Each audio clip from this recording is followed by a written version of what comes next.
Hello, ladies and gentlemen. We're back, episode 22. It's been almost 2 weeks, I think, or over a week. Got real busy for some reason. Alright, man, we're going back at it. Looks like we're going back to the hideaway.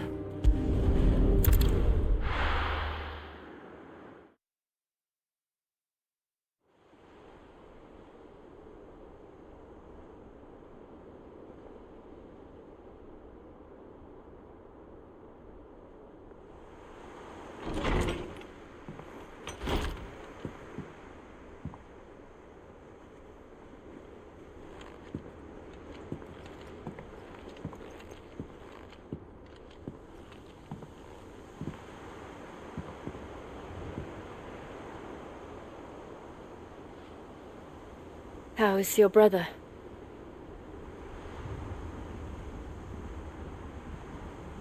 Asleep since I returned from the Dominion. Taya says he should be back on his feet soon enough. For a while, at least.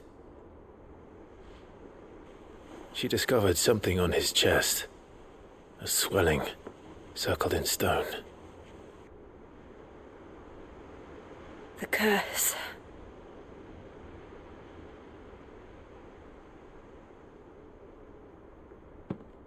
For every mountain we climb, another rises up to greet us, doesn't it?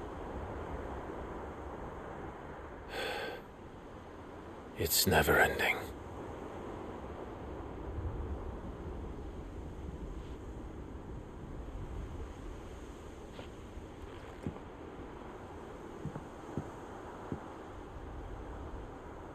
Even the sky seems to have grown tired of it all.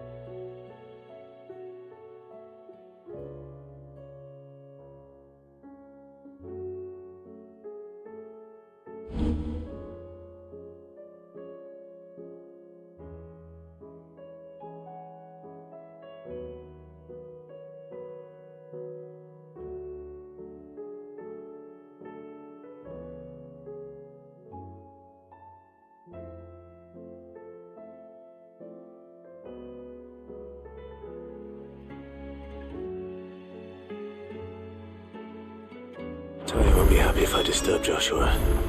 While he rests, I might as well see what Otto has to say.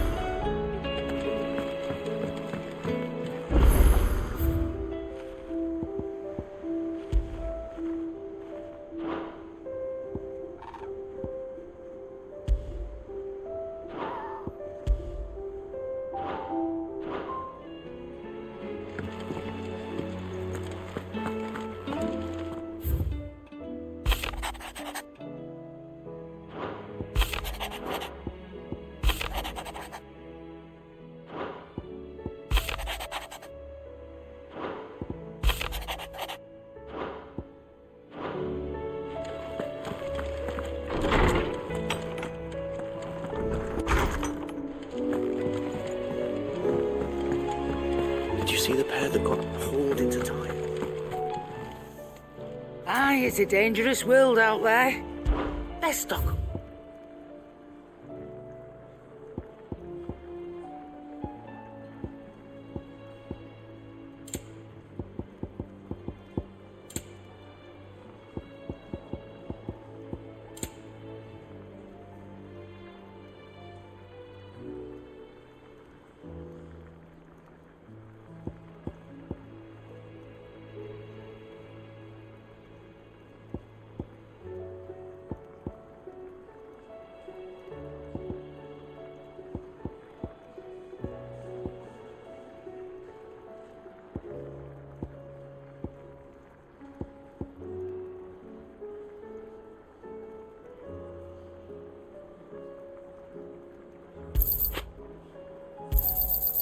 It's rubbing me blind, you know.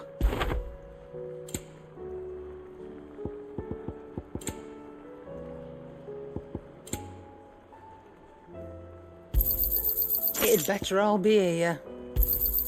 You'll not find a better price than that. It'd better all be here. Finished, are you?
Something for you, dear.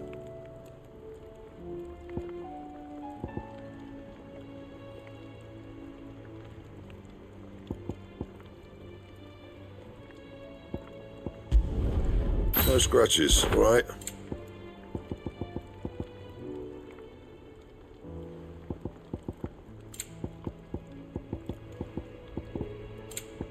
And? To what do I owe the honour? What do you want?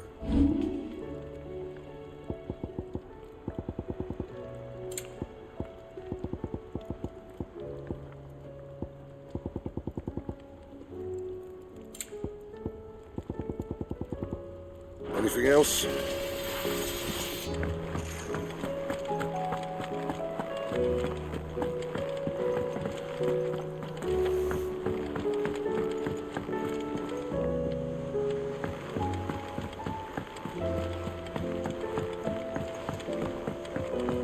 Did you see that? Tell me just...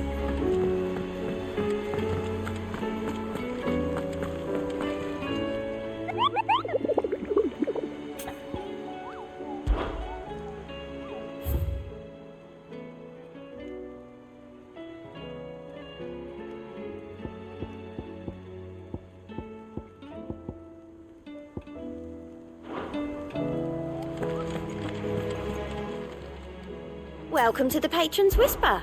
Is everything we've received and everything promised? You earned this. Come again. I may have more for you. Otto, how fares the realm? The realm? Oh, she's just fine. As long as you look past the fact storms out mother crystals and her skies are a roiling cesspit. And Gav? He's with your uncle in the Free Cities, helping Mid with her project. Sent an owl their way the moment the winds turned foul. Still waiting on a reply, though. Do you have any good news? Well, that depends on your definition of good. All right, fine. What do you suggest we do? Oh, no, I'm just the messenger. I leave the scheming to those more suited to the task. Could be that Lady Vivian and Old Tomes have their own thoughts on the current state of things. Could be that they don't. It certainly can't hurt to ask. I suppose not.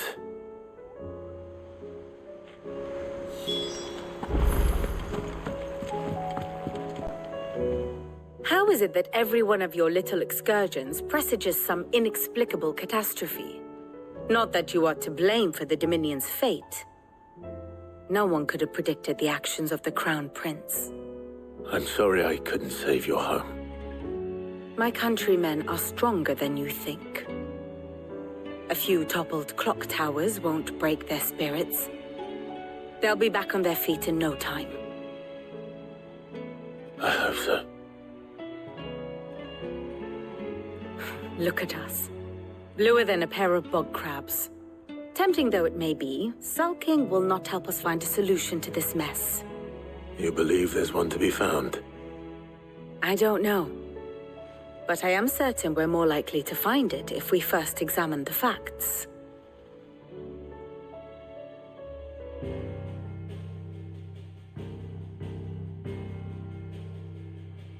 Beneath these darkened skies, fear and confusion reign over Valisthea.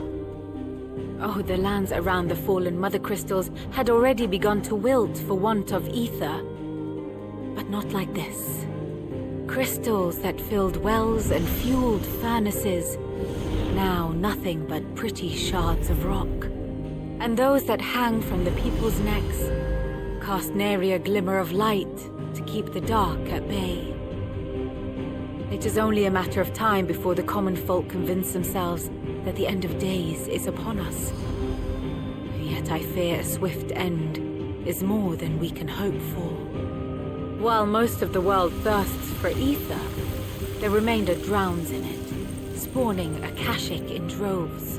And amidst the hordes of mindless beasts, with magics as like to fail as function, even the strongest nation would falter. Rosaria and the Iron Kingdom teeter on the brink of collapse, while the tragedy in Twinside has all but paralyzed the Holy Empire. Dalmekia fares little better.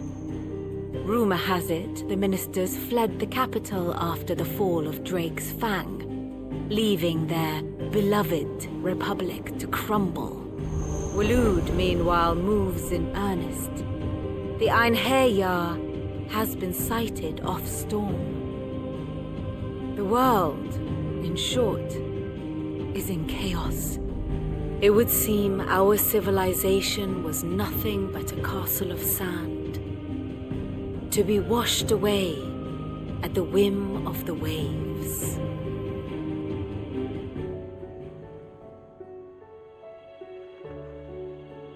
A castle of sand.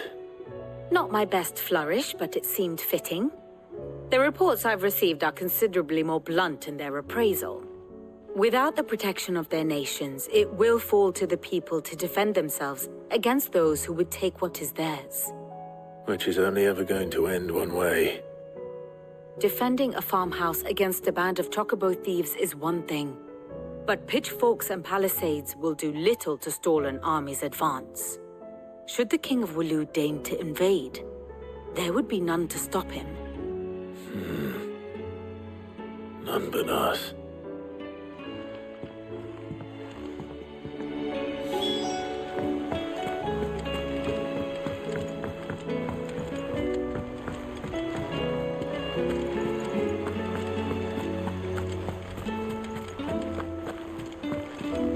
Will we ever see the sun again? Seems the hideaway's lost its...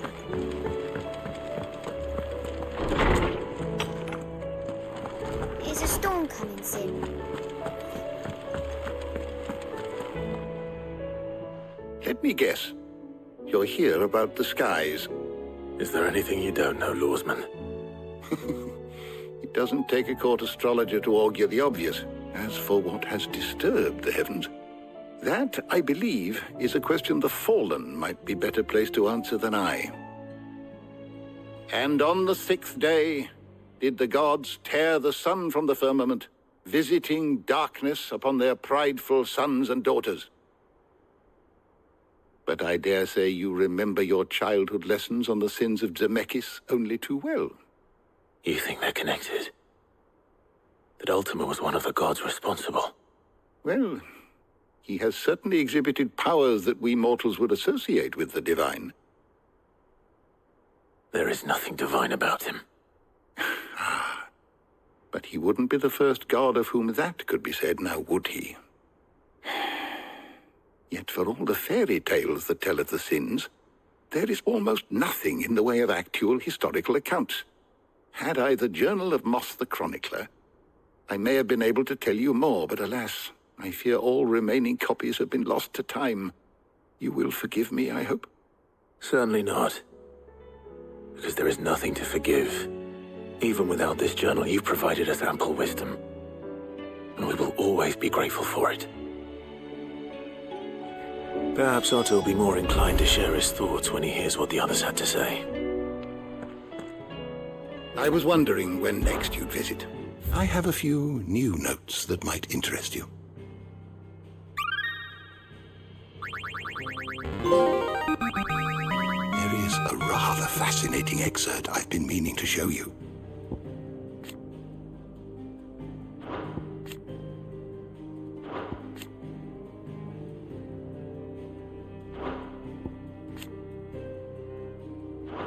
What subject shall we consider today?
door to the shelves shall ever be open.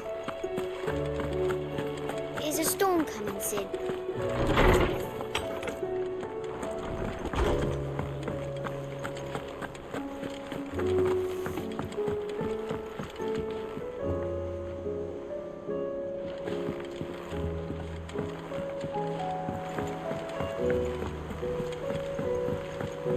Whoops, I fell asleep there for like 5 seconds.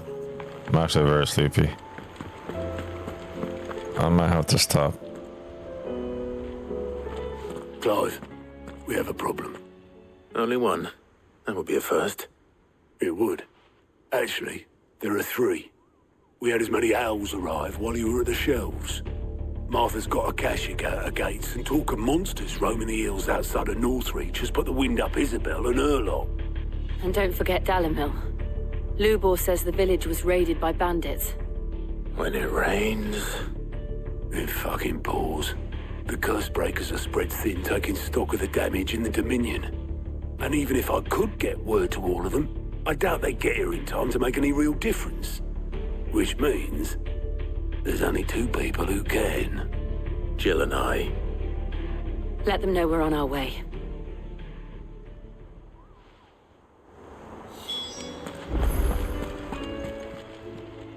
Clive! Here you go.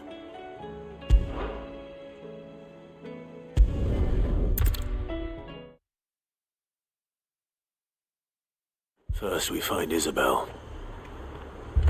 Heard a bloke saying he saw ghosts on the far side of the wall. I saw it with my own eyes.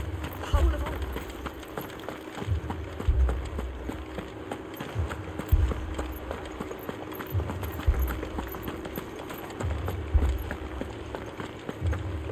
I can't do it. I can't.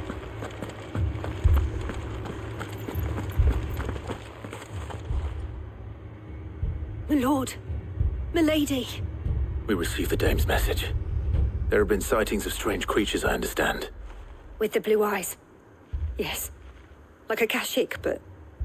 different. They've taken so many. I've lost count. Akashic, but different. Ultimus thralls. And what of your mistress? Is she here? Oh, no. She went to the garrison to ask what they were planning on doing about all this. Then we'll look for her there.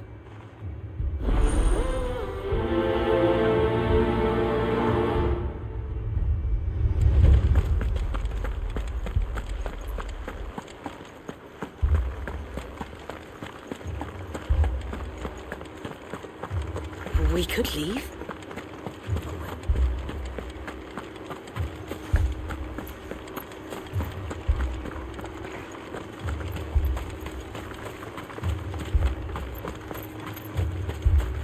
Madame, please! Half the garrison's been slaughtered by those things. We lost the captain this very morning.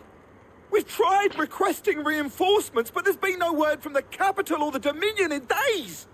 What more would you have us do? I would have you do your duty. Those at the Vale look to me for protection. And protect them I shall, because they are my charges and that is my duty. In case you have forgotten, the people of this town are your charges. But more than that, they are your people. Your sisters, your brothers, your lovers. So you have a choice. Lay down your sword and watch as they are slaughtered, or take it up and do what is right. She speaks the truth, you know. This here, it's all we have. It's all that's left. What we have left is our lives! Do you really want us to lose them as well? Not if we don't have to.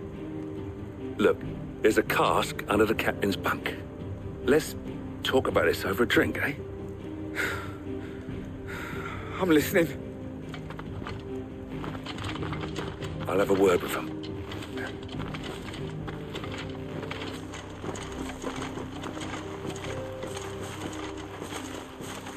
Ah, Clive. I didn't expect help to arrive so quickly. And sought to take matters into my own hands. It was a noble effort. But I thought you might still need some support. How like you to consider my needs. What we need to consider is where the creatures came from. The way the survivors speak of them, one would think they appeared out of thin air. And perhaps they did. It's hard to know what to believe these days. We'll talk to the survivors.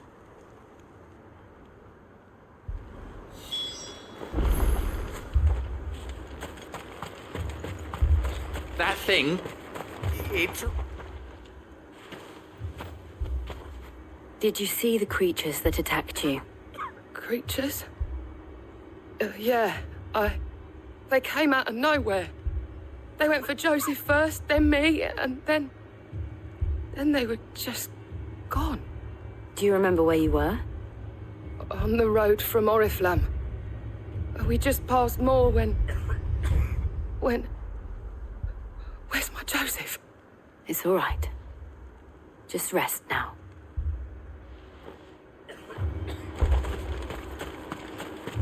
Don't leave me, Paul.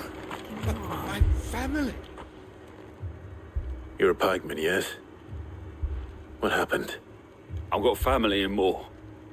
I heard the flood was spreading, so I went to see if they were all right. And a pack of them glowing things found me in the meadow. I ran for my life. I never did get to the village. Leave that to us. At least we have an idea of where the thralls might be now. We should head for more.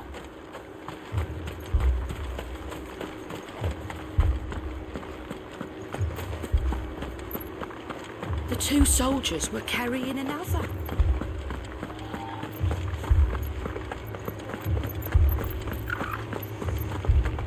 It was all they could do to escape. I'm gonna do this mission, and then after that, I'm gonna go to sleep. I'm gonna make this episode into multiple parts, just because I'm tired.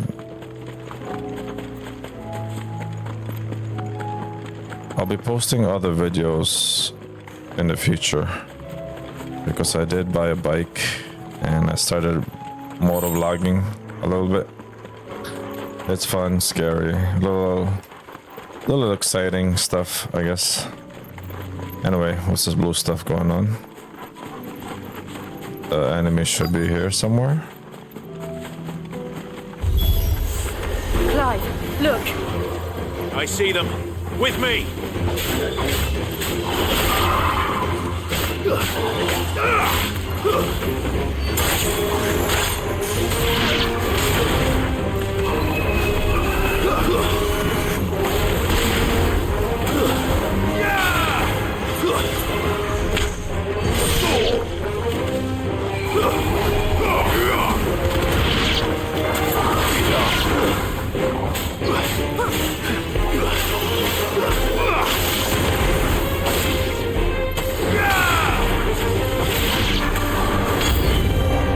Should I prime?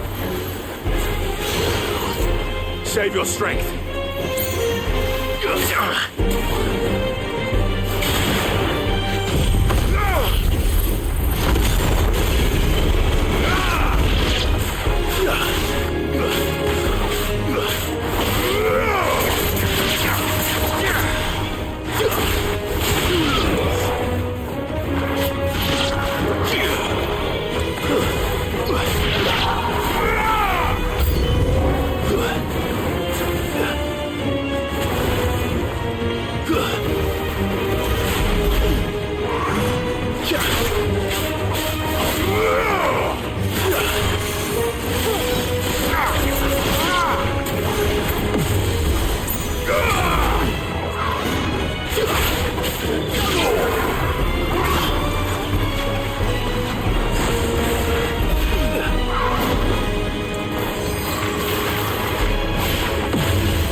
Did they update the counter?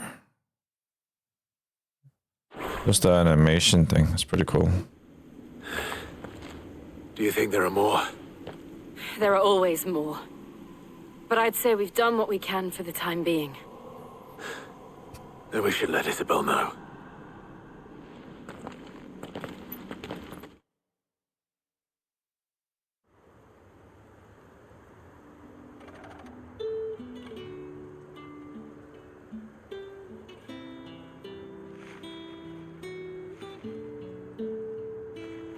You have the town's thanks. Don't thank us yet. There will be more. Many more. And you'll need to be ready for them. Oh, we shall. Isn't that right, Captain? Yes, milady. The garrison will be ready. Philippe here has convinced most of the men to remain at their posts. For now, at least. Hearing that the Dane would look kindly on any man who committed himself to the task certainly didn't hurt. Nah, it's not the most selfless of motives, I'll admit. But whatever it takes, eh? Now me, I never needed convincing. I became a soldier to protect the people I love. And the people I love include the one standing before me. Handsome and chivalrous. Now, if you don't mind, I have sentries to post. Milady.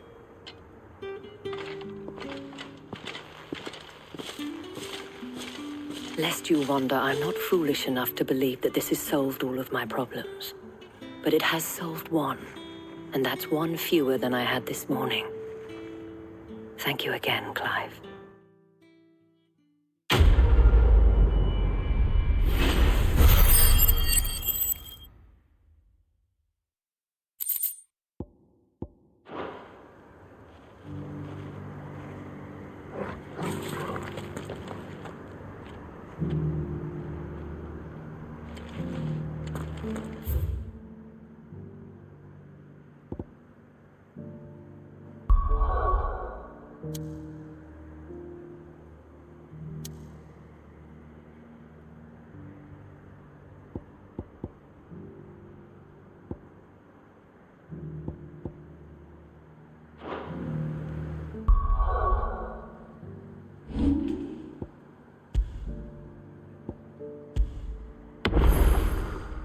Okay, I'm gonna stop here until the next part. Peace out.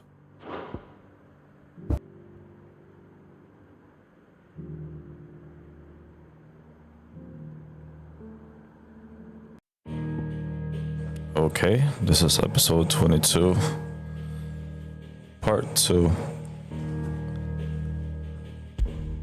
I had to cut it in multiple parts.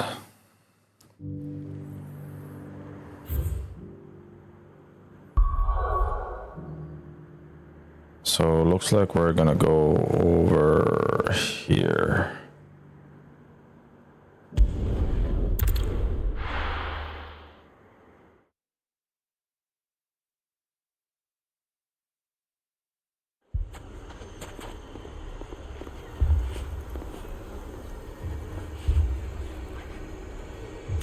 Alright, I'm not sure what's going on, but looks like this place got destroyed. Poor bastard. Couldn't run because of the weight of his load. Still, better a branded than one of us.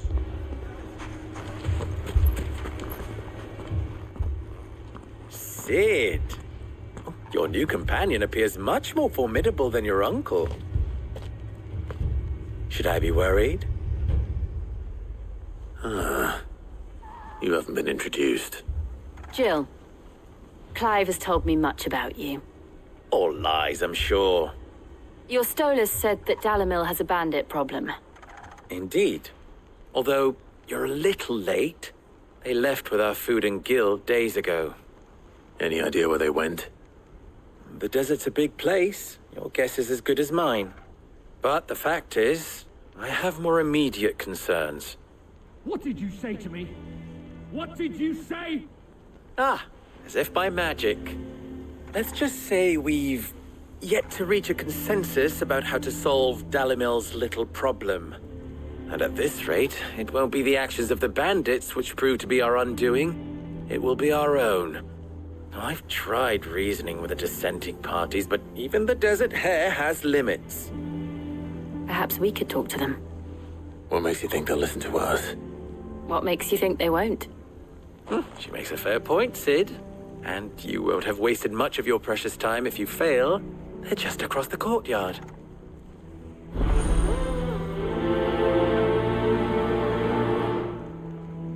Suppose we just follow the shouting.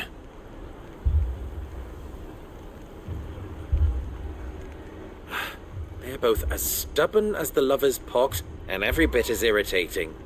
The more one insists on their proposed plan of action, the more the other rails against it. Oh, they've successfully split the town asunder just when we should be standing as one.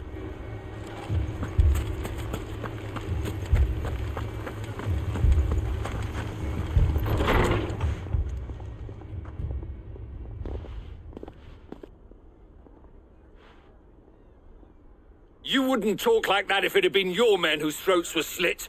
Blood for blood, it's the only way.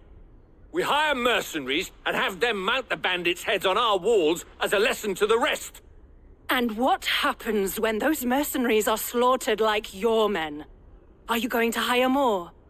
We're better off using that coin to buy food and supplies. If we hire mercenaries, the only thing we're buying is the bandits' ire. And you cannot fill empty bellies with that. Do you hear me? But what happens when they come back? Maybe it'll be your throat that's slit. That's enough. Both of you. Any more of this and I'll throw you out myself. Come back when you're ready to talk like adults.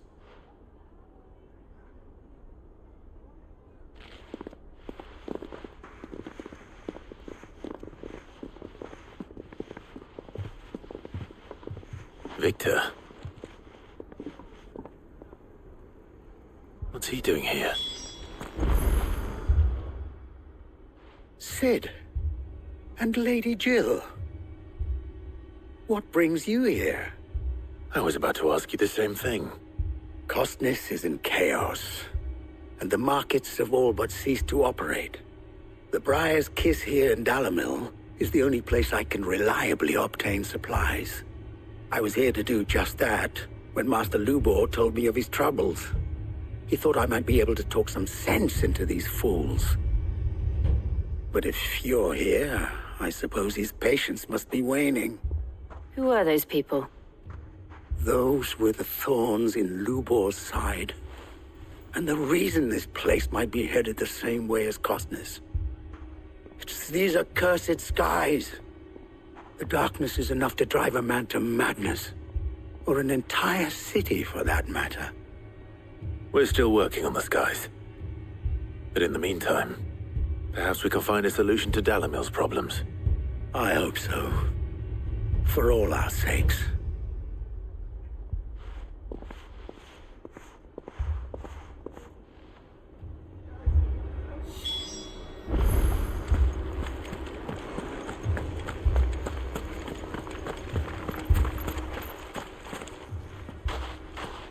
So, you see my predicament? What I saw was a room full of people who were angry and afraid. And with good reason by the sound of it. But if left to smolder, that anger and fear could set the entire town alight. My thoughts exactly. What to do? Both sides wish to protect their homes and livelihoods, if only they could agree on how. But as long as they are divided, we are vulnerable. And if there's one thing bandits like, it's an easy target. What would Sid the Outlaw suggest? Well, if it were my namesake, he'd let them choose for themselves and be on hand to pick up the pieces when it all went wrong. That sounds like a recipe for disaster. A recipe for disaster is precisely what it is. But perhaps that realization would be enough to make them question the ingredients. while it's plain neither Conrad nor Natalie will countenance the other's proposal, it may still be possible to make them doubt their own before presenting them with a third option. And that would be? To pool our resources and save the city ourselves. Why fight each other when all that fear and anger can be directed at the bandits? It appears we have a plan of action. Victor, pay Conrad a visit. See if you can't convince him of his folly. I'll speak with Natalie. As you wish. Your faces are not well known in this town. That may prove useful. Don't worry, Victor and I will do most of the talking. You need only play along. Play along? What he means to say is yes.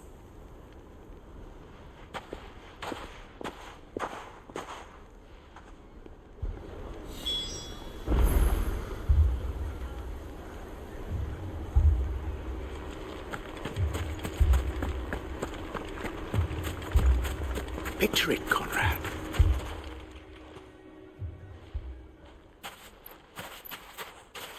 Ah, here she is. The Lady of the Spear herself. Conrad, may I introduce you to Jane, commander of the Red Wings, the oldest mercenary guild in the Free Cities. A pleasure, my lady. The pleasure is all mine.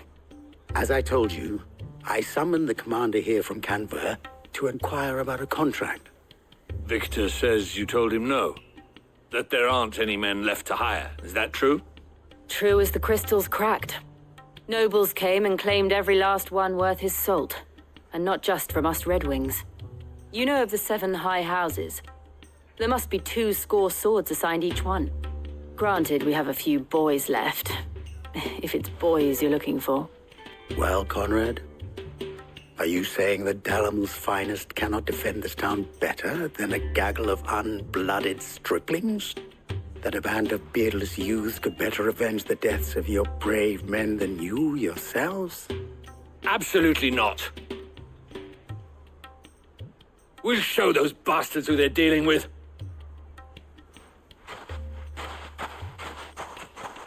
I can't believe that actually worked.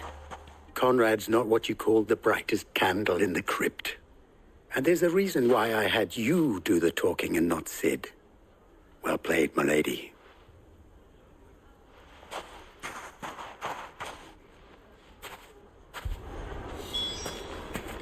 I wonder if Conrad has the right of it. We always called on sellswords and the men of the rock to guard our gates before. We don't have enough blades to arm everyone, nor enough physicers to heal the injured. I don't know if we can do this alone.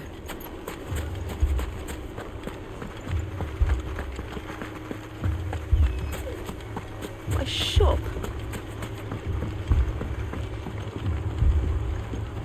If I had my pickaxe, I would... I mean, it may still be possible to buy something. Ah, here he is now. Natalie, allow me to introduce Lord Underhill of Randalar's prestigious League of Merchants.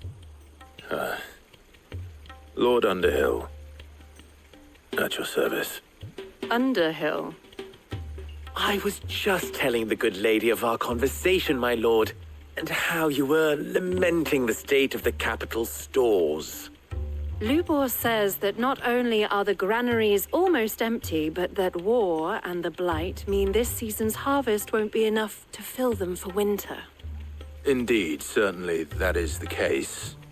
The nobles in the capital are buying up the city's stocks of barley and wine, driving the prices higher than most commoners can afford. It is only a matter of time before the peasants revolt. It is worse than I thought. If what Lord Underhill says is true, I fear we have little hope of supplementing our stores, meager though they regrettably are. And while I applaud your endeavors to dissuade our more bellicose citizens from seeking vengeance, I sense Conrad is not wrong in his assessment of the bandits' likely return. Which means that now, more than ever, we will need to secure what little we still have. Food, weapons, herbs, everything. If our humble town is to endure not only this hardship, but those that are certain to follow, we must stand united. All right. If it will help to protect my home, I'll do it. But you needn't have gone through this charade.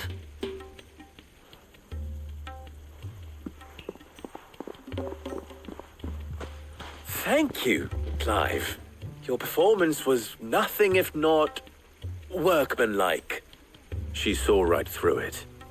I didn't say it was good, merely that it produced the desired effect. Now, my scouts should be returning shortly. Meet me back at the Briar's Kiss, and we shall see what we face.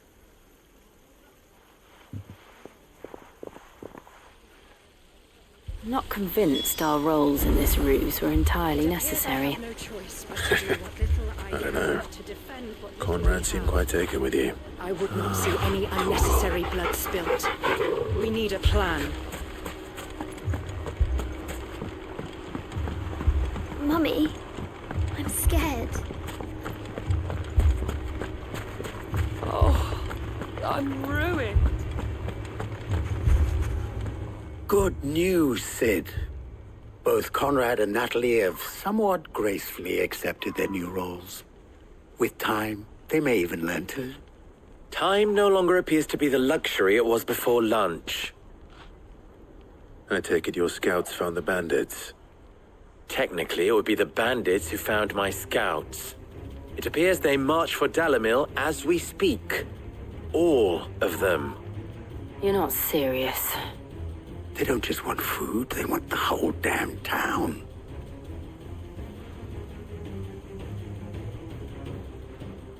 I have a favor to ask. I'm told the bandits march in two groups, one from the south and one from the desert, in a move doubtless intended to stretch our already gossamer-thin defenses. Very well. Jill and I will meet those from the desert. But what of the rest? The rest, my friend, the city shall fight. Together. The stakes, I concede, are high. But if this does not unite Dalamil, nothing will. That is a lot of faith to put into those who had their hands around each other's throats but a moment ago. Then it will be for us to see that their hands are kept occupied. And I do mean us. I thought you might say that. We'll hold them off for as long as we can. And we will do the same.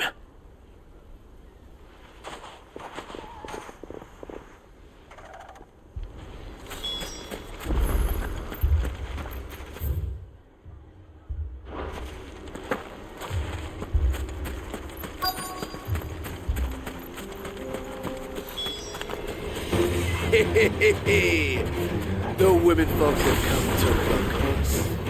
I'll take that one. It's all yours.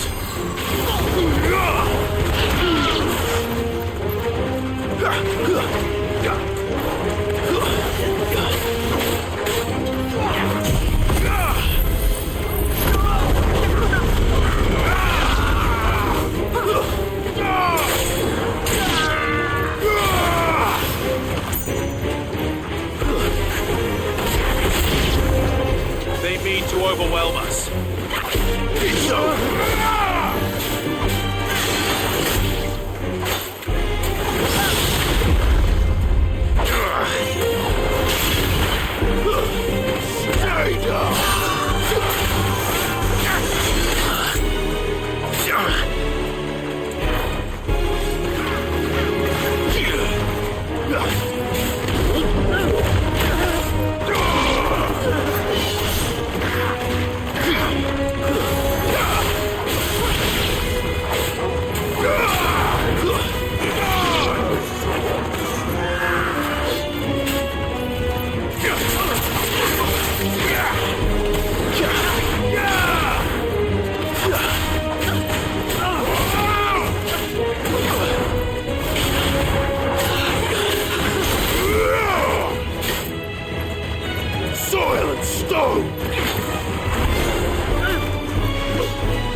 The townspeople.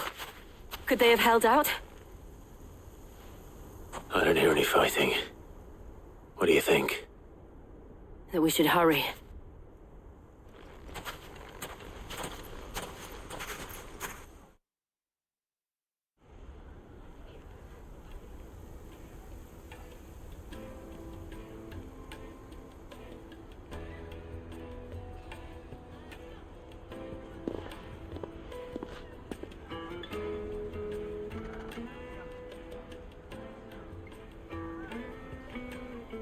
Natalie, I owe you an apology. You did well out there. The inn would have been lost had you not held the line. Without you, there would have been no line to hold. You saved us, Conrad. You saved Dalamil. We all saved Dalamil.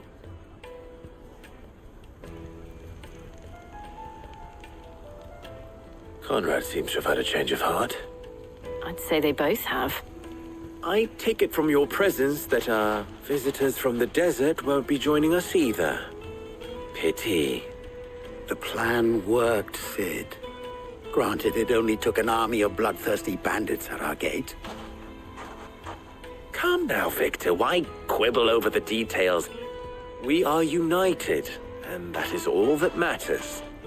As for you, Sid, you fight considerably better than you act. I'll take that as a compliment.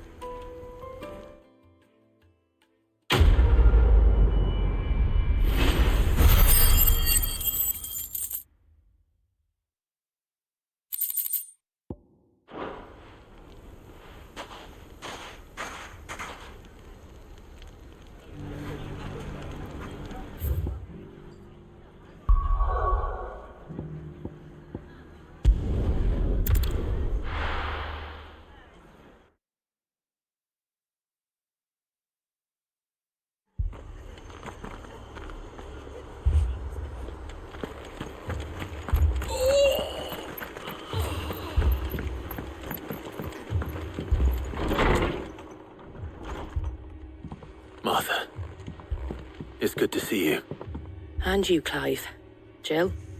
Otto said you'd been attacked by Akashic. What exactly happened here? Those skies are what happened. Not long after they fell dark, we had our first visit. There were hundreds of them. Tried to storm the Helm. Only a handful made it up here, but that was more than enough. The rest are still down there now. And while we have a few willing fighters holding them back, they're sorely outnumbered. What do you think, Clive? That we join the fight? I thought you'd never offer. Now, where I need you is the Fallen Gate. That's where the fighting is fiercest. Let the men know you've come to help. Something tells me they'll be pleased to see you. We're on our way.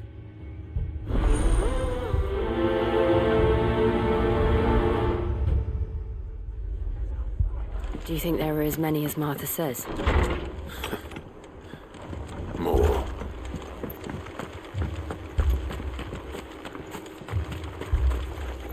What are you after?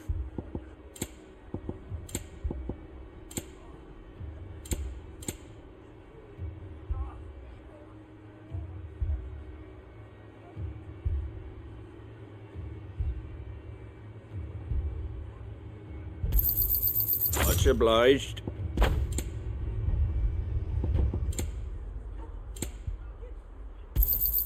Thanks very much. That all, is it?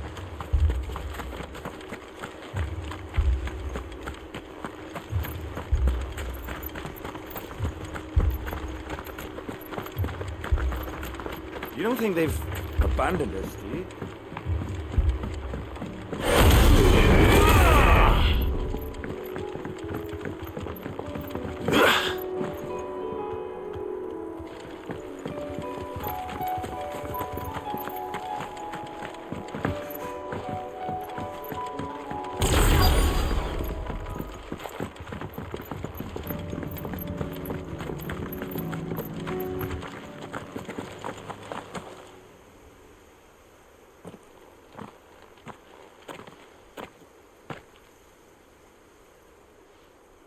Clive, wounded.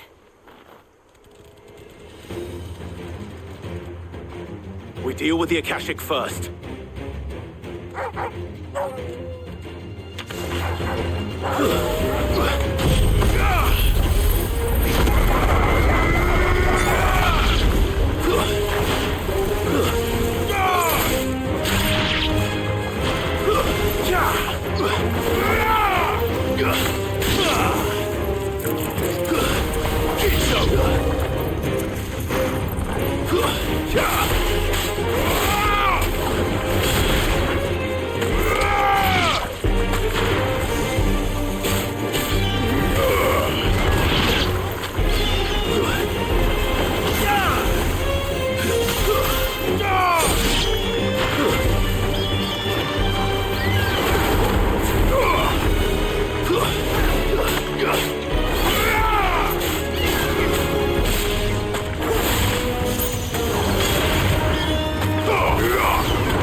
You're finished!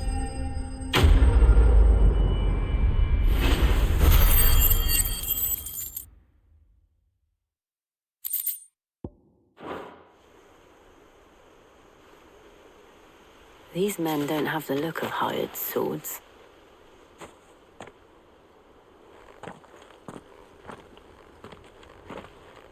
If you've come to rob this place, You are mistaken, my Lord Rosfield. We're here by Madame Martha's leave.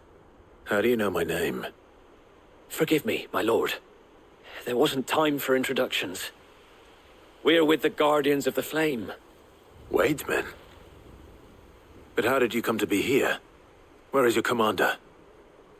Sir Wade left earlier with a scouting party to find out where the Akashic were coming from. Did he? Take your wounded back to the inn. Martha will see you're looked after. We'll join you anon.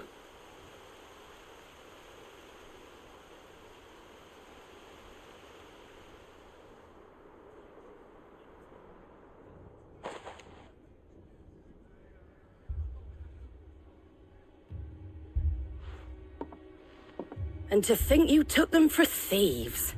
A fine reward for holding off the horde, that is. When did Wade and his men arrive? Not long after Rosalith fell. The Guardians asked me to shelter some of them that had lost their homes. They were making ready to leave just as the skies turned, and we agreed it was best we stuck together. Martha! Trouble!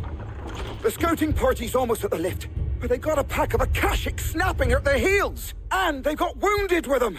They're not gonna make it! Damn it all. We'll worry about them, Martha. You look after everyone here.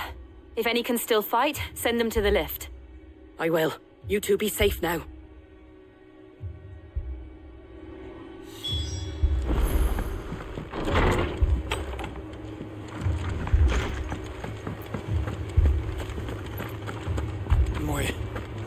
My brothers. Mad dogs.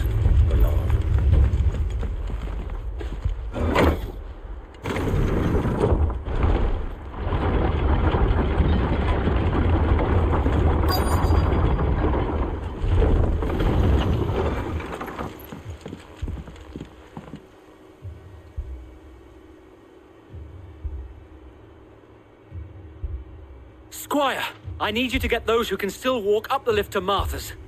But what about... I didn't ask, Oscar. Sir. Sir Wade. Lord Rossfield. If you aren't a sight for sore eyes. Martha seemed to think you might need some help. And by the looks of it... We thought we could sneak by them. But we didn't know there would be so many. How could we have? Behind you!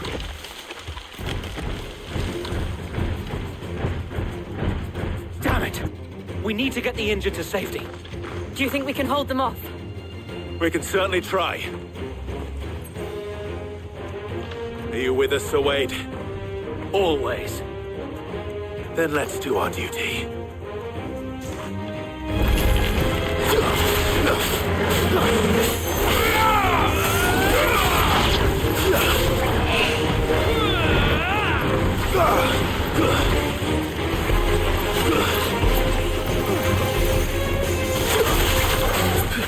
It's over.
Is anyone hurt?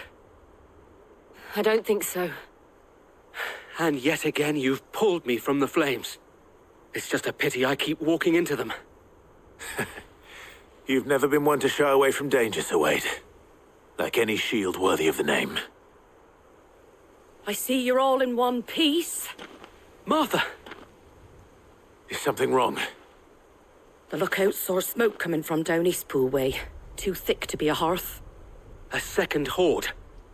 Feel like finishing the job. Always. Jill and I will make for Eastpool. You'll need to move the injured without us. Don't you worry about them. The moment my men are safe, I'll follow. Good luck.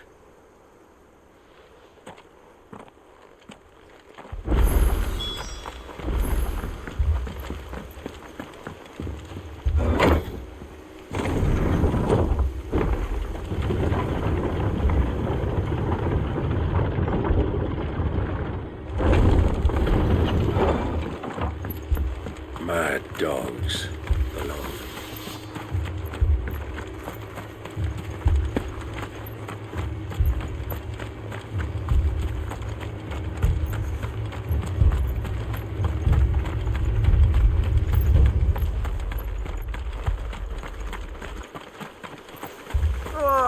Just patch me up as...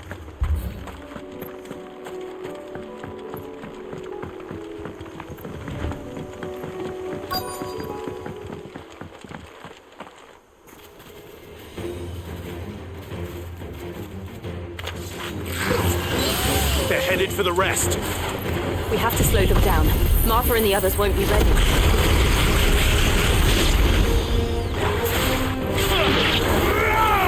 It's over.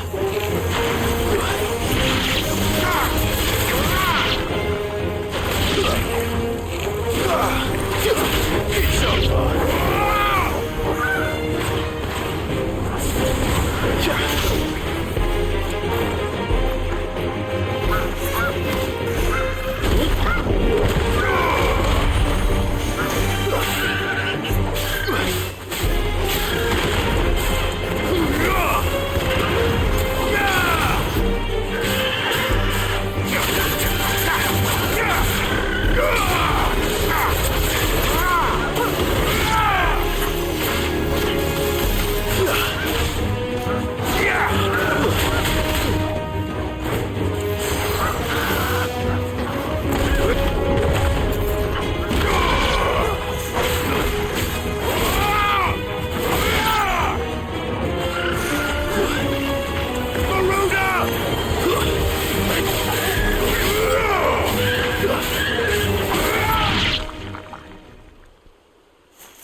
Something's coming.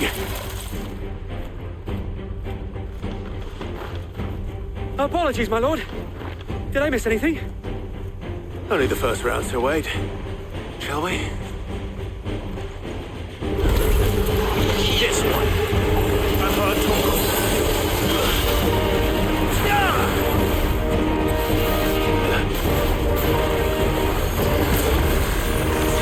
Too slow.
Trouble! Kill!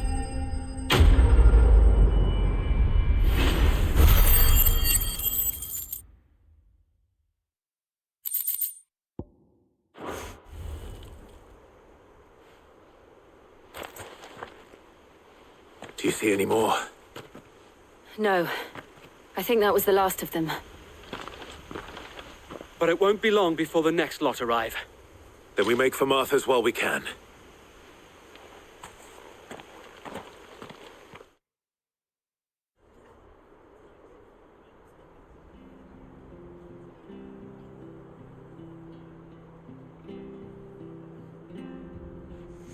What did you find out there? The same as Sir Wade. Scores of Akashic. Well, wherever they came from, they're gone now. Our lookouts say the lowlands are clear. Hopefully we'll have enough time to lick our wounds. How many of your men were injured? A damn sight less than if you hadn't turned up. Thank you. It was a hard-fought victory. But as long as the skies remain dark, I fear the Akashic's numbers are only going to rise. It's not a matter of if the Horde will be back, but when. And whether that's sooner or later, we'll need to be ready. The inn here affords a good view of the land, and is easily defendable. I'd like to make this one of our outposts. What do you say, Martha? You'd have more men to guard the rest. Well, when you put it like that, of course they can stay.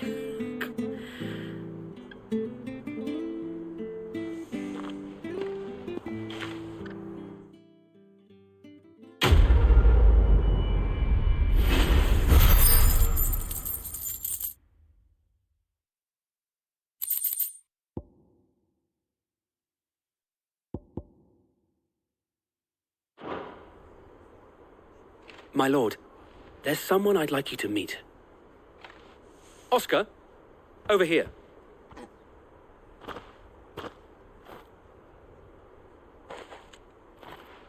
It is an honor to make your acquaintance, Lord Rossfield. I am Oscar. Oscar of House Murdoch. Murdoch? I wasn't aware the Lord Commander had children. Oh, he didn't.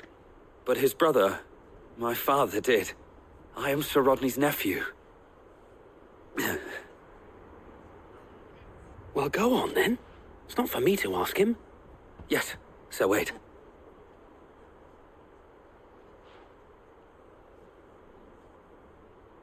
If it please you, my Lord Marquis, might you take me as your squire? I would learn the duties of a shield from the finest. I'm sorry to disappoint you, Oscar, but I'm a shield no longer. Nor was I ever the finest. And spending time in the company of an outlaw hardly seems a fitting education for one aspiring to take his oaths. My Aunt Hannah once told me that a man is not defined by his title, but what he does in its name. You have accomplished much since taking on the mantle of Cid, winning no little honor in so doing. And I would sooner serve under an honorable outlaw than an unworthy shield. Not that Sir Wade and the other Guardians are... I mean to say that, they're... It's all right. We know what you mean. There is only so much the boy can learn from me, my lord. But a squire... Would that really be so bad? You were a squire once.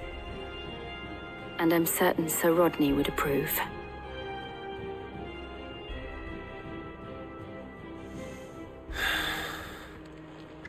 Know that I'll show you as much leniency as your uncle showed me. I would not have it any other way.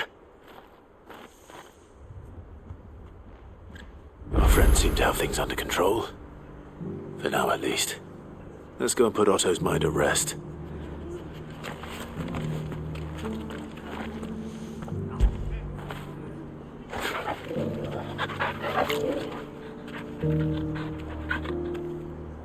How come I can't pet Jill? Let me pet Jill.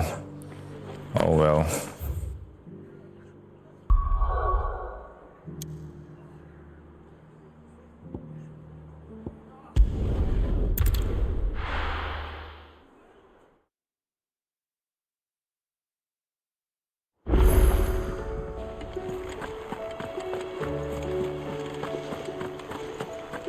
that? Tell me you saw that.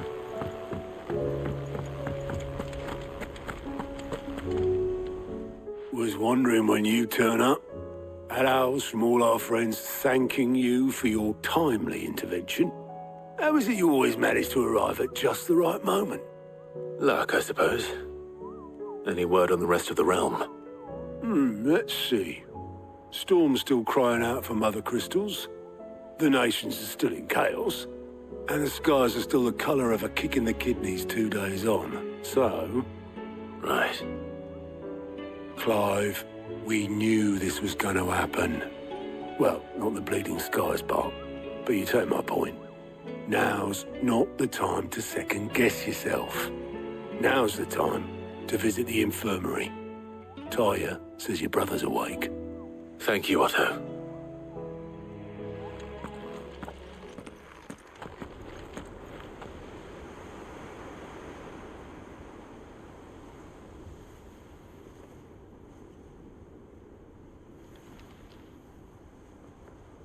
So it was not Sylvester, but Olivier who served as Ultima's puppet. And when Dion learned of this, he sought to slay the fiend.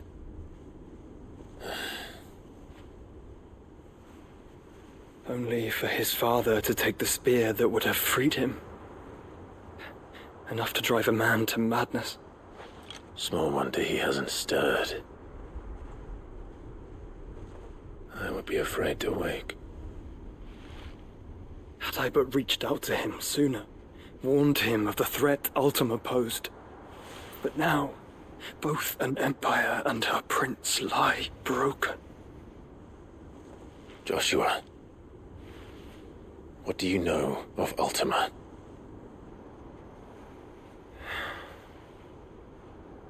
Very little, I'm afraid. Despite my best efforts.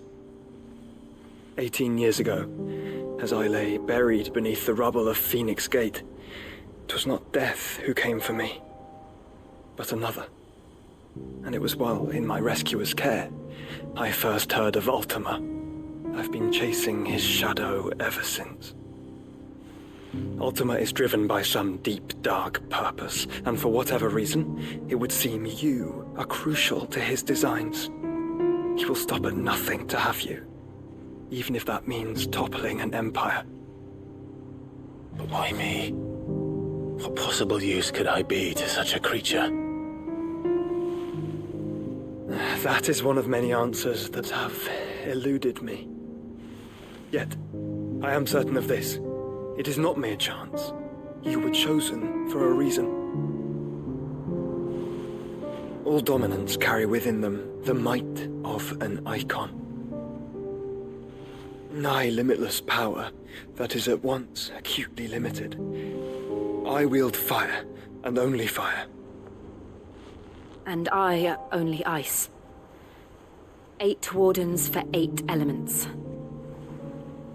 But you, Clive. You are different. You're special.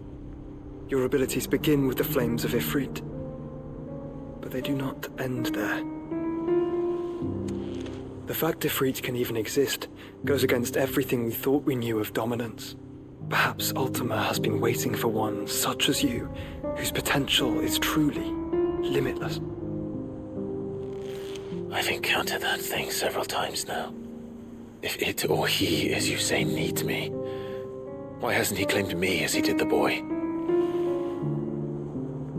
Were I to hazard a guess, I'd say the two of you are somehow incompatible. His mind not properly attuned to your body. His mind? Mind, awareness, spirit, call it what you wish.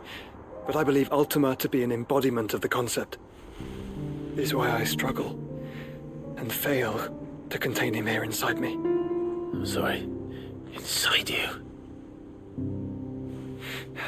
With every setting sun, I feel my strength wane.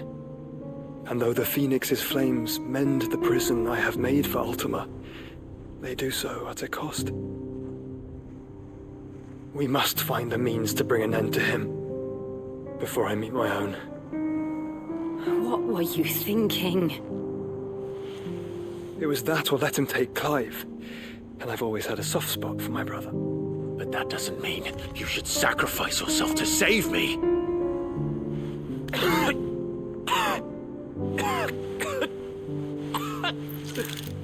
Joshua.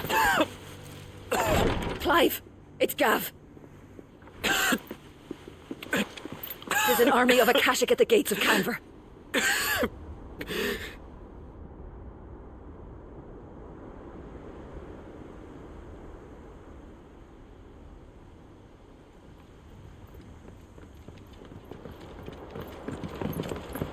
Well, what's the short of it? Tyre told you. The capital of the Free Cities is under siege by an army of monstrosities. The city guard are doing their best to stem the tide, but numbers ain't on their side. What of Lord Byron and Mid? Were they able to escape? No, but they're all right for now. They're hiding with Gav at midship. We have to get them out of there. And we shall. Otto, prepare a Stolas.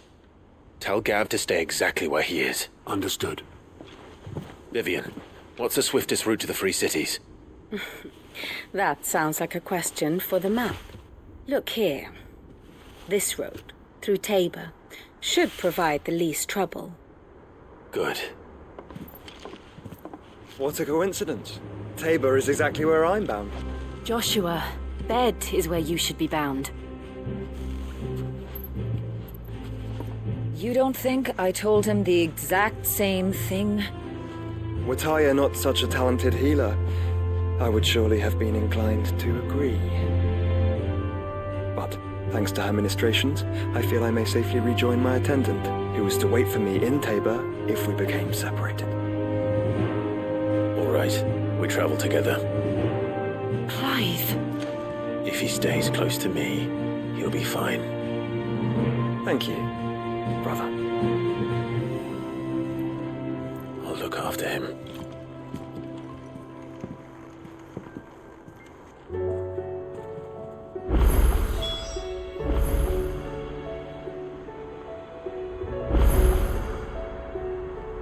Okay, it's 50 minutes in. I'm gonna stop here until the next part. Only because I'm a little tired.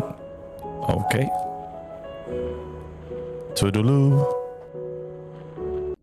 Alright guys, this is episode 22, part 3. It's been a while since I played. Busy riding the bike. Alright, gonna do the side quests. Its appetite. Can you blame me?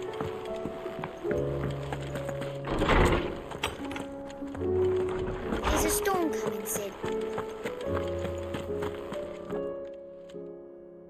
Lawsman Harpocrates, I've come to pick your brain if you don't mind. It's about the book you lent Ivan. Ah, Valisthea, A Culinary Pilgrimage, a classic. One of my favorites, in fact. The young man did a wonderful job with the Chance's stew. I do hope we shall be able to sample more such marvels in due course.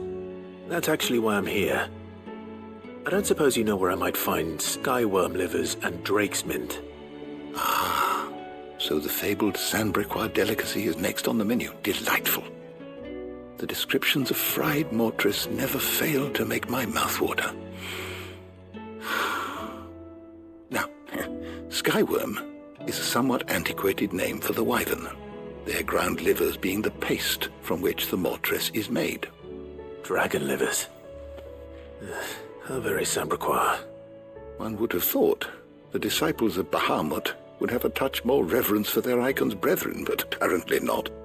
I believe the specific dragon the recipe demands is the blueback wyvern, said to be the very color of the sea beside which it resides. So we know where to look for our liver. But what about the drake's mint? Saint's bonnet in contemporary parlance, a herb which grows along the North Reach coast. I gather that one can locate the cheerful yellow flowers by their heady scent alone, so I'm sure you'll have no trouble finding them. I may add that people once believed game was best served with the flora that sustained it in life, in which regard fried mortris of skyworm is undoubtedly a typical dish of the time. Meaning that if I find one, I find the other. To Northreach, then. Best of luck, Clive. And do save me a bite once the dish is complete. Sid, did you know that Chocobos are far more resilient to the effects of ether than most other beasts? Some say that's one of the reasons they were tamed for use as and summoners. It's about an ether flood.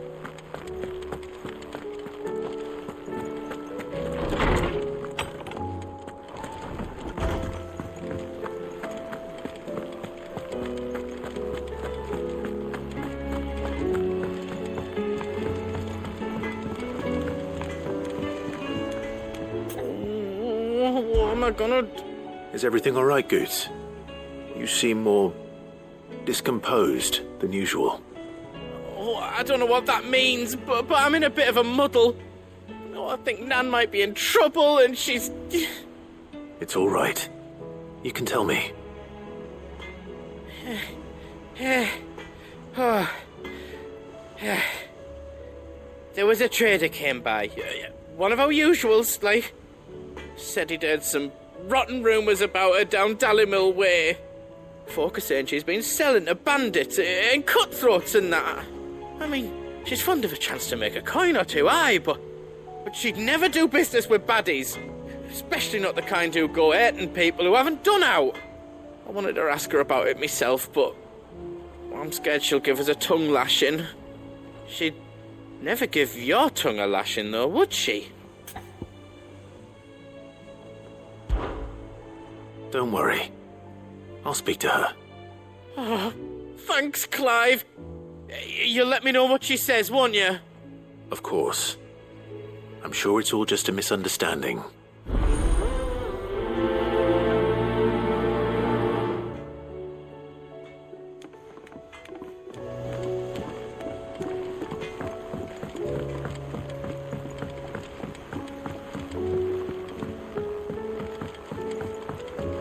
I heard the Emperor was impaled on his...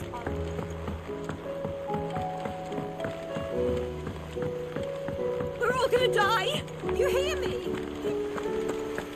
What do you reckon we should do? I say...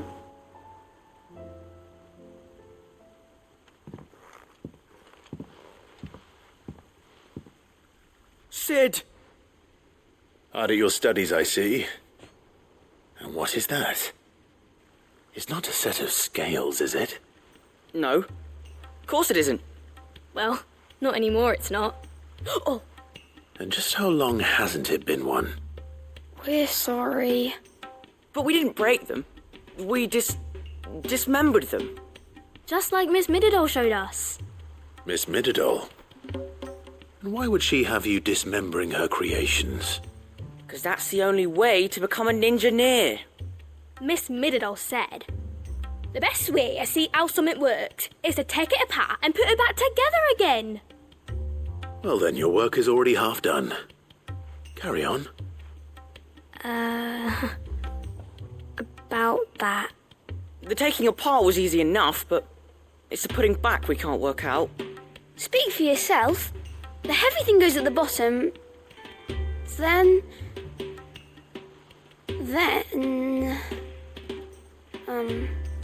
You three need to learn to take responsibility for your actions. So let's have a look at these parts with fresh eyes, shall we?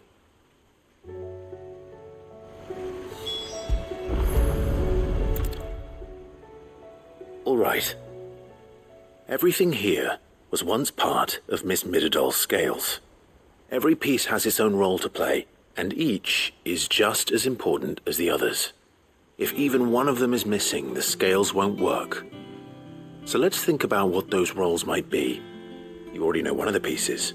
The body. Its role is to support everything else. But what of the others?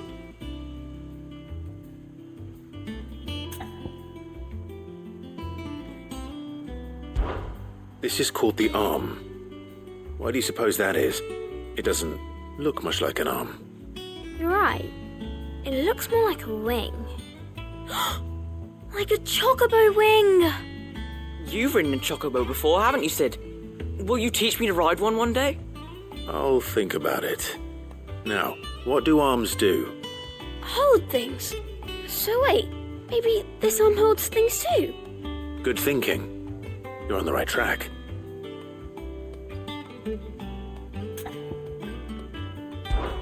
These round parts are called the pans. You all know what a pan is, don't you? I do. Molly uses them in the kitchens to fry bangers. But these aren't for frying bangers, you idiot. They're for weighing stuff. But what if I wanted to weigh Goots? I don't think he'd fit on that little thing. Probably not. What are the chains for? Holding the pans up? Well spotted. Which means something must hold the chains up in turn.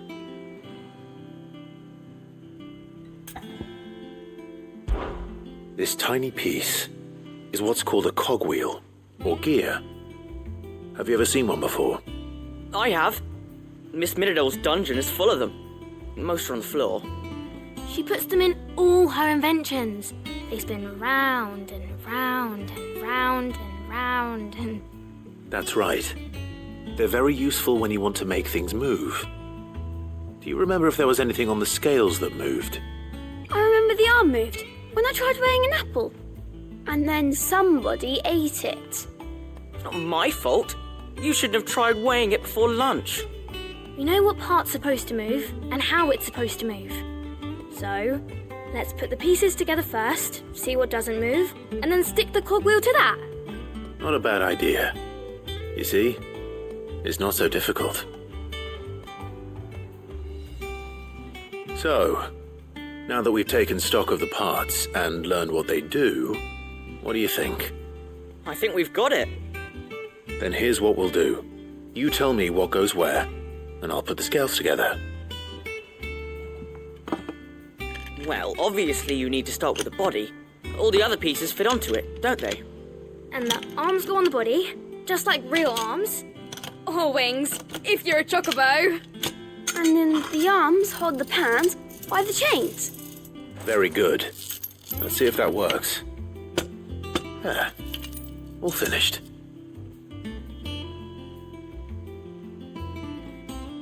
Yes! We did it! Well, with Sid's help. Oh, I just put the pieces together. It was you three engineers who showed me how. That's right. We're Miss Minidole's hairs. Her hairs? Yeah, hairs for the future. She's showing us her secrets now, so we can help out the hideaway when we're older. What do you think, Sid? Are we almost ready? With a little more help from Miss Mididole and Miss Shirley, I'd say it won't be long at all.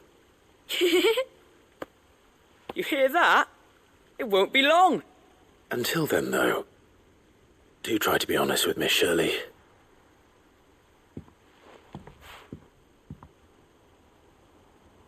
Hey, look! We never used the cogwheel. You don't think Sid forgot about it, do you?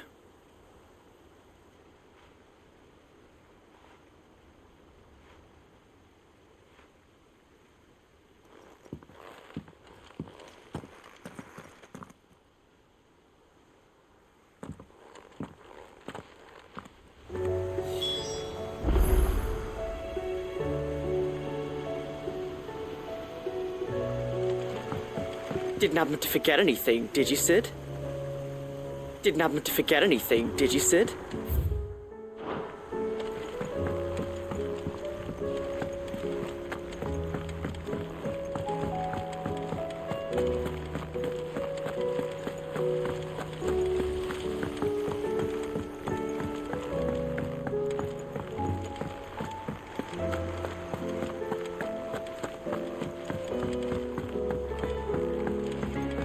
Did you see that?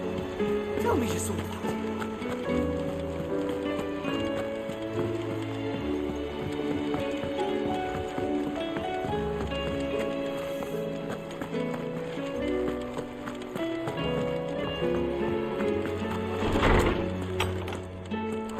Is a storm coming, Sid? Will there be... Well, did you solve the mystery? It was as you thought. The children had the scales, or the parts of them at least. They dismantled them to see how they worked.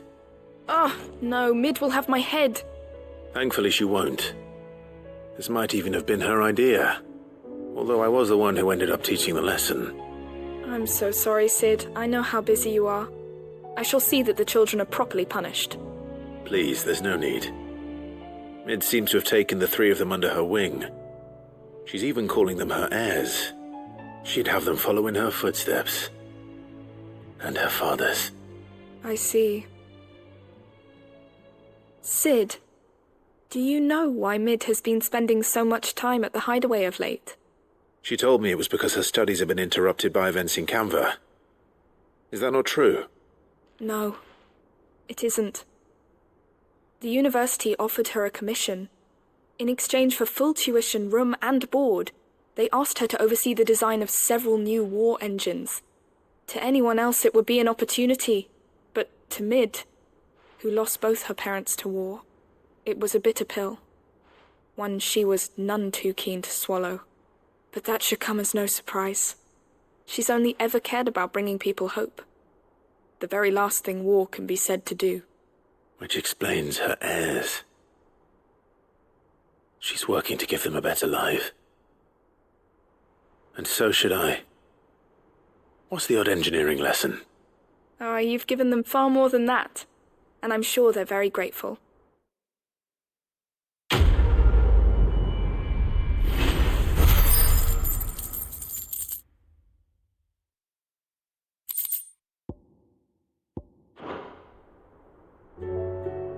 If Mid is teaching my pupils her secrets, I suppose I should brush up on some of them myself. If Mid is teaching my pupils her secrets, I suppose I should brush up on some of them myself.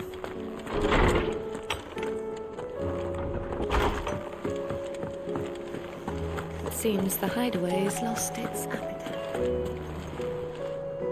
Lady Karen. How's business?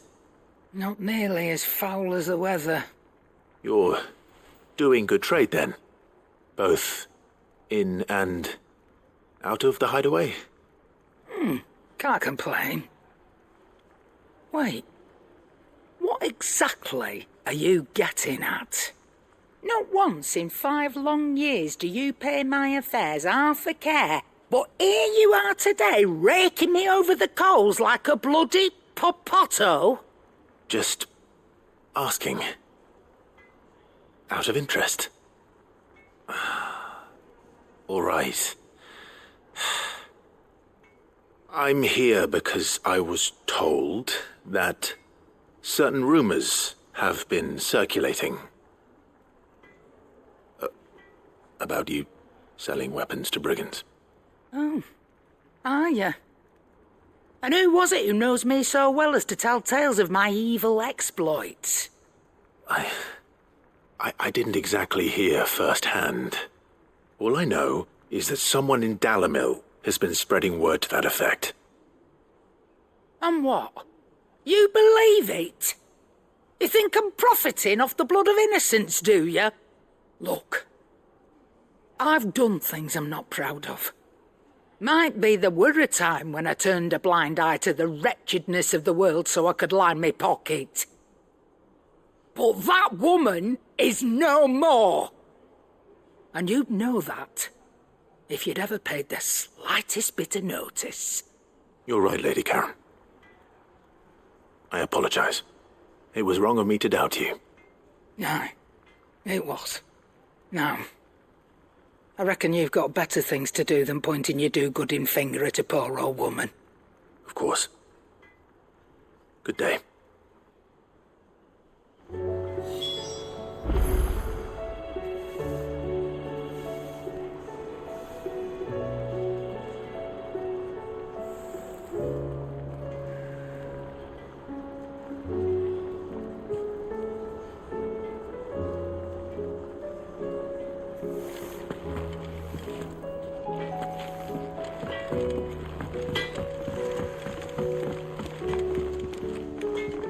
I spoke with Lady Karen.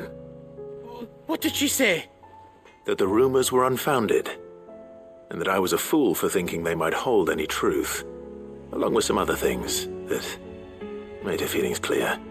And while it sounds like she may have done things she regretted in her past, she says those days are behind her. Oh, well, that's good. I knew Nan wasn't caught up in out bad. But why would people say she was? What did she ever do to them? It's not right. No, it's not. But people do things for all sorts of reasons. Perhaps we'll never know. Well, I'm going to find out. That trader, he said they were all talking about her in Dalimil.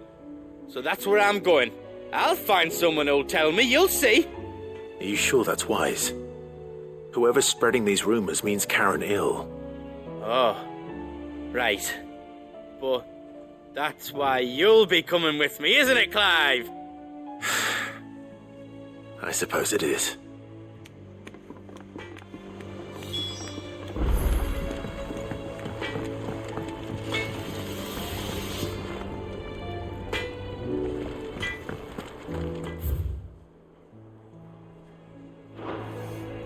Did you see the pair that got hauled into tires?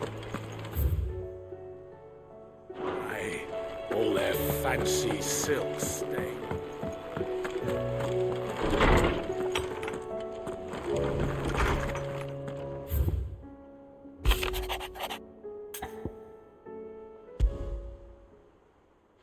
Rutherford. Wasn't that the name of my uncle's manservant? Why would he be at Martha's Rest?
Looks like I can't go here yet.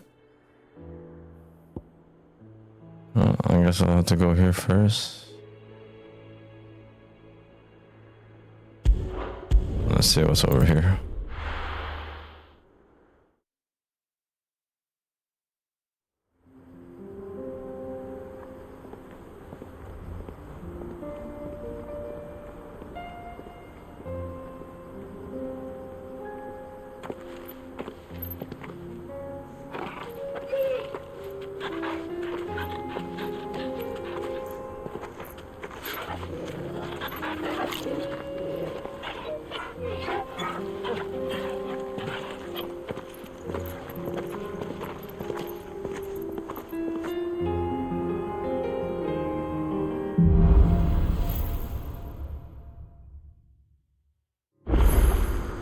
It's like a dream.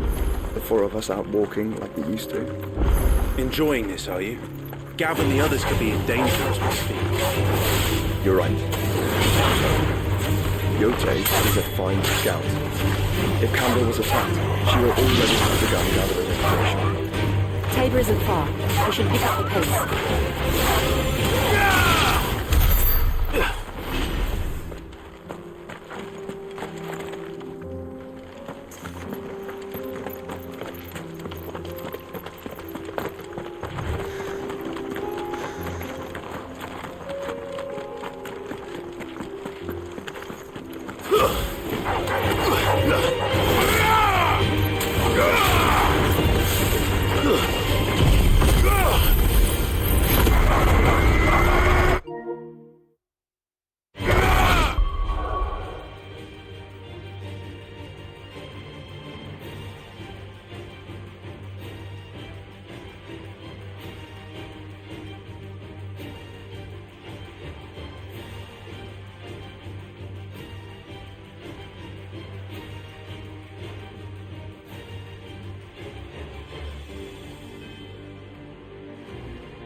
We can use the ruins to cross the ravine. Assuming they will allow it, the Echoes have a will of their own.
Strong-willed, loyal, and deadly with a blade.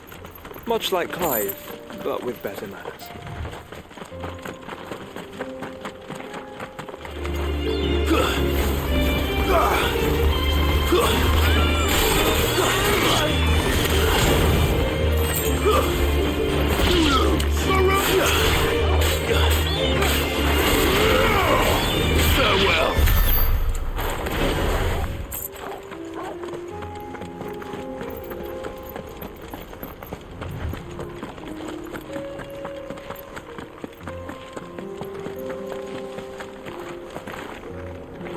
do.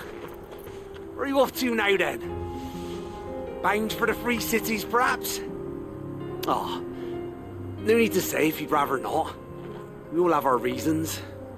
Ain't exactly feeling like sharing with strangers myself at the mo. Truth be told, I could do with a bit of inspiration. Don't know which way to turn no more. Was doing a roaring trade back in Oriflamme. Right up into the poor Drake lost her noggin. So, thought I'd try me luck in the desert. And the Fang went the same way. And don't get me started on the mess in the bloomin' Dominion. Suppose I could try Camber next. But knowing my luck, the old place be crawling with the works before I'd even sat out me stall. But as I always say, where there's crisis, there's opportunity. The opportunity to mint gil, that is. So, where to next? Is there any money to be made in Ash? Do orcs even carry gil? I do. Where are you off to now, then? Bound for the Free Cities, perhaps? Oh, no need to say if you'd rather not. We'll have our...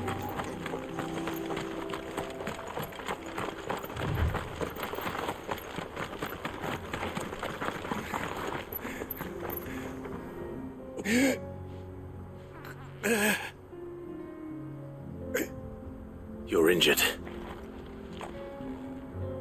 What happened here? Where are your comrades? Ether flood up ahead. It swallowed our camp while we slept. My own men did this. Turned every last one of them.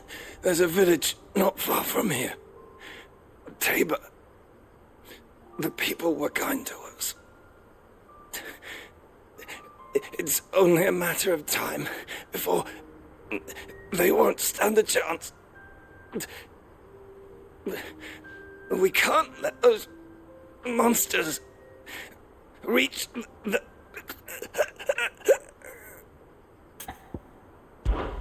I'll go. You catch your breath. Thank you. Our encampment is up ahead. Just off the track. They must not reach Tabor.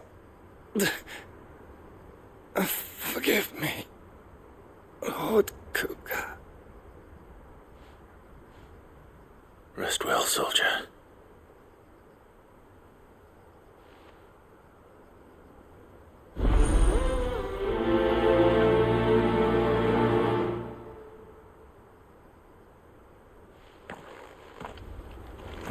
You said the encampment was close. Let's hope the Akashic are still there.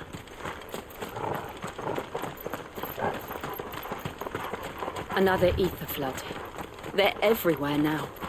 We can't go round it. Then we'll just have to be careful.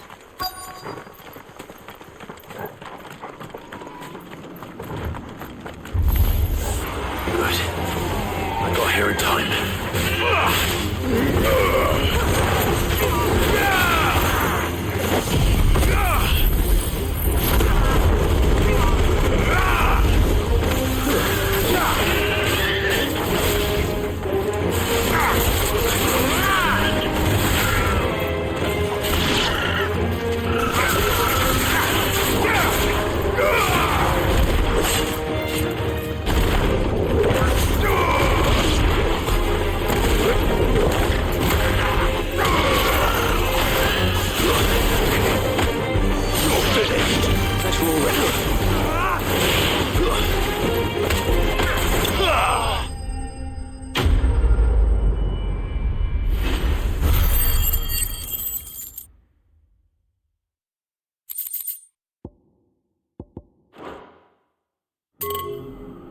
Someone there!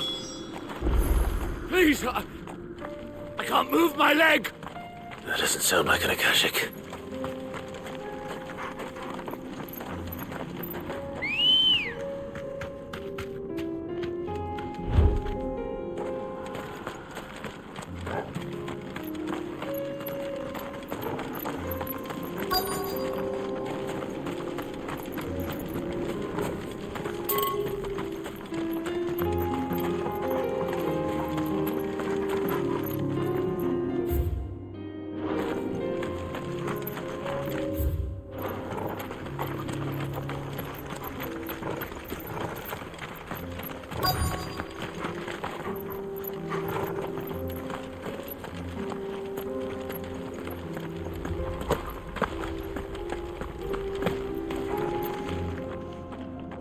You're with the battalion? I am. I heard the fighting. Are the others? Taken care of. One of your brothers in arms told me what happened and asked for help. Another survivor? Where is he? Tell me. His wounds were too deep.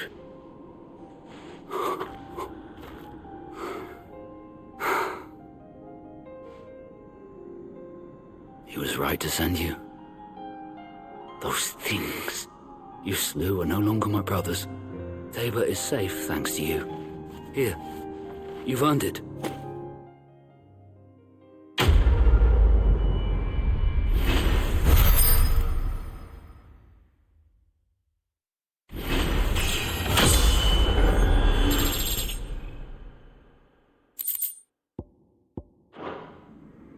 You seem familiar.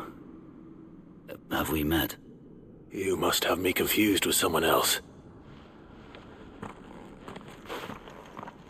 Wait. That scar. Son of a whore. You're Sid. I was there, in Cosnis, when you killed my brothers. I was there in Rosalith, when you killed my commander. My war with Hugo Kupka is over. I bear no ill will toward those who followed him. And what of my ill will? Coward! Draw your steel. Lord Kupka shall be avenged!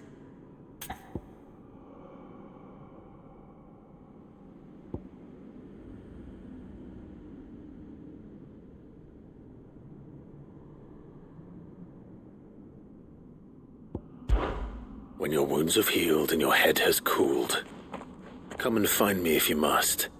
Though I hazard your life would be better spent in service of those who need it. Or have you forgotten your oath to the Republic? My oath? What would you know of oaths? I know how hard they are to keep. Which is why I'm giving you the chance to keep yours. No. I won't be deceived. Lord Kupka told us of your crimes. You are an outlaw. A murderer, not some man. Like you or anyone else. I am nothing like you. But if you're not gonna kill me, then go. Leave! Just know that I will find you, Sid. Someday.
We're nearly there.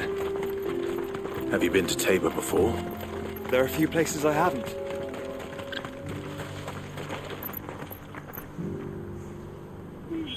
Welcome, travelers. We don't get many visitors here in Tabor.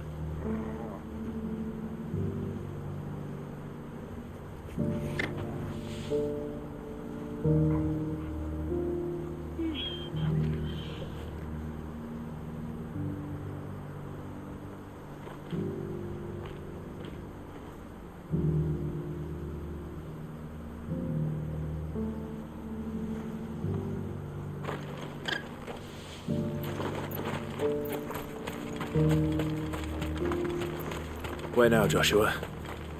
There is a residence just inside the city gates. She awaits us within.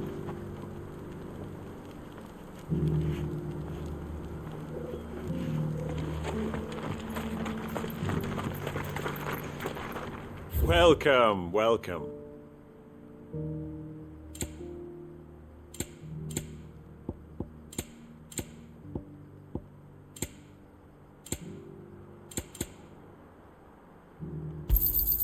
Anything else? Of course. Take care. Are you buying or selling? Come again. I feel like I fleshed a hand.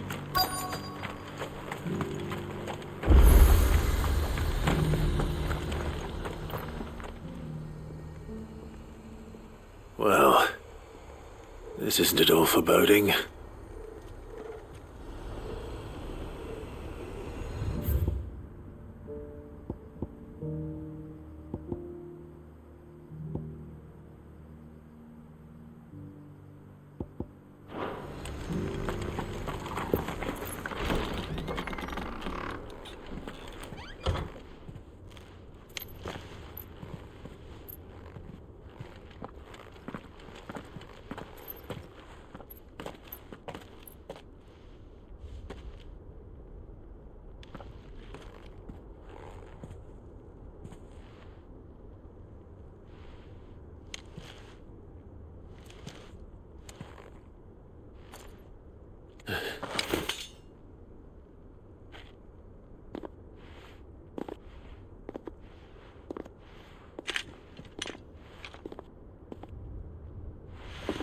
My Lord Marquis, it is an honor. I am Yote, Knight of the Undying, charged with the protection of His Grace Joshua Rosfield, Keeper of the Flame of the Phoenix. Of course. It all makes sense now. Would you care to elaborate? The Undying are loyal servants to the ducal throne. Or more specifically, to its heir. They have served our family for generations, albeit from the shadows. Since their inception, they have been tasked with the preservation and enactment of the rites of ancestral communion.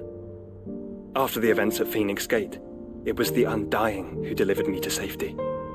And since the day I left Rosaria, Yote has been my constant companion and protector. Without her sword, I would not have survived my journey across the realm. Rise, Lady Yote.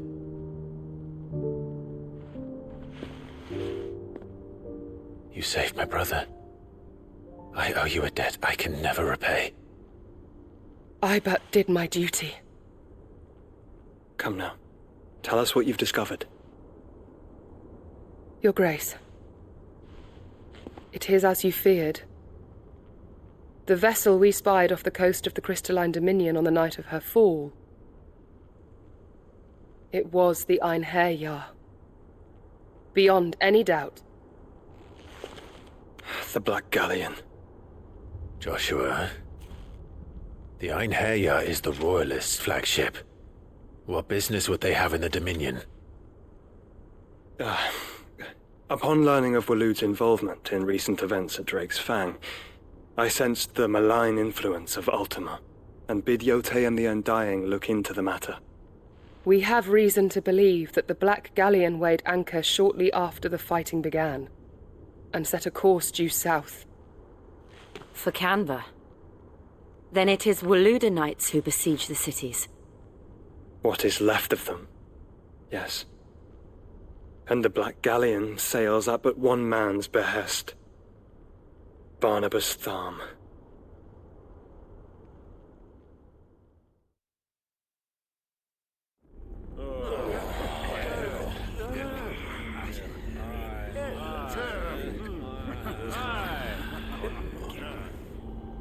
But are we truly safe here in the Agora? The city guard have been paid, if that's what you're implying. All the more reason for them to run. Well, you are free to leave, Lord Minister. Markets abandoned, warehouses aflame, blackened hulls choking every port in the capital. Canva is ruined. The realm teeters on the brink of chaos, and all you can think about is commerce! Forgive us. We were not aware Dhalmekia now subsisted on charity. Not quite. How dare you?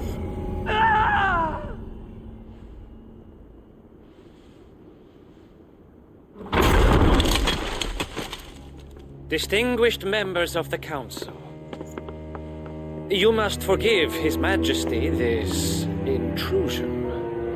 What is the meaning of this? A trifle crowded, but I fear it will have to serve, my liege. Very well. My colleagues, do you not see? The king! He has come to save us from the Akashic!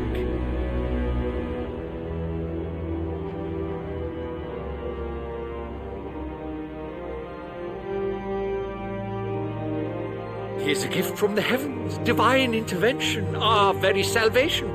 And of course, if it is compensation he requires, we would be most willing to negotiate a fair price for services rendered. Fools! Your ignorance unbecomes you.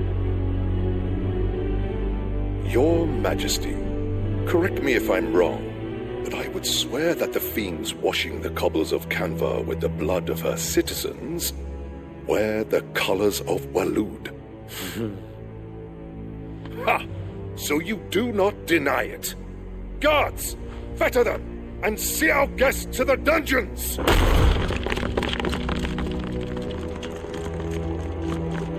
Enough.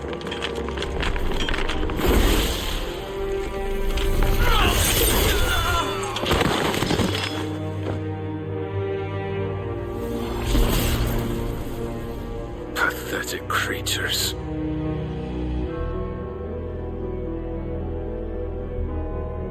That you should imagine yourselves worthy of salvation. The girl is still here, somewhere in the city, her consciousness fair dripping with her late father's hubris. A consciousness to which Mythos is inextricably bound and inexorably drawn. See that he is made welcome. Yes, Your Majesty. Come, Mythos. Surely the prince's light cannot have sated you.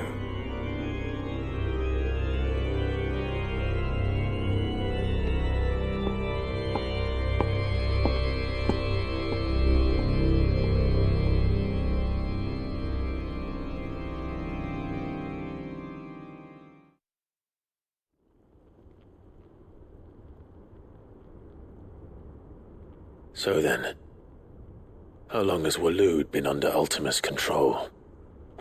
How long indeed? Based on what we know of Barnabas's actions, I would guess some few years, mayhap more. But to what end? What does Ultima want? The tapestry. Show them.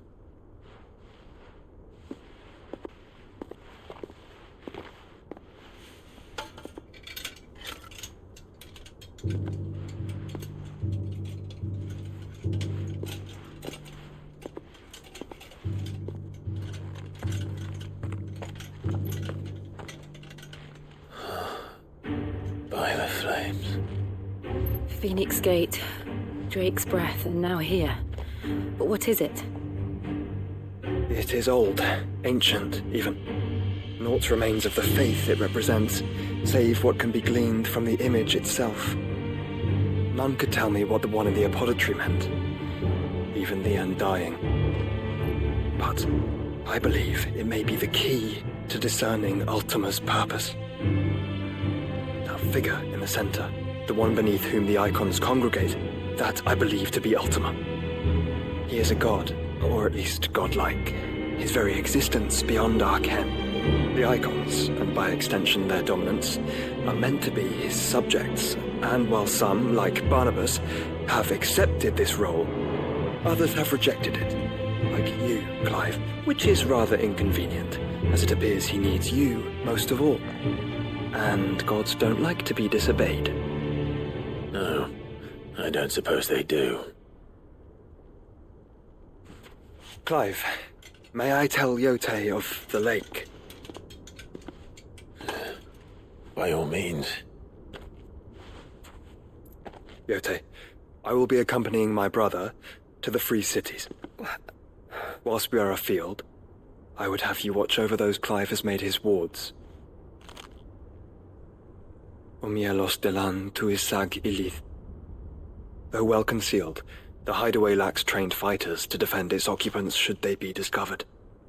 But it is my duty to... As it has ever been my brother's duty, remember. If that is your wish, Your Grace. But please be safe. If aught were to befall you, You have my word.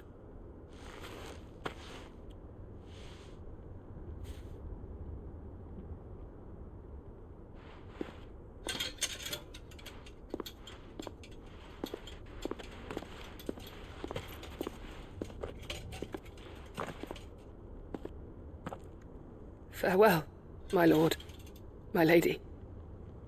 We are in your debt, Yote.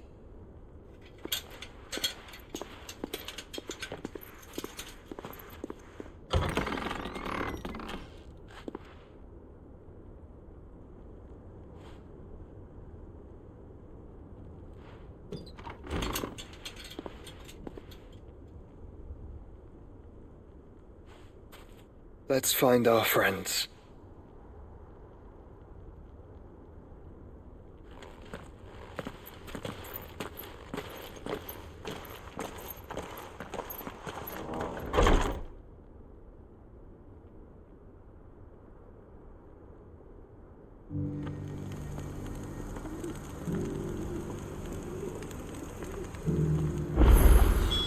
It's plain she cares for you very deeply.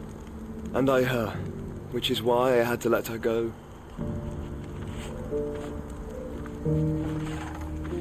Alright guys, I'm gonna stop here for now. It'll be 4 parts probably. Alright, thanks for watching. Peace out.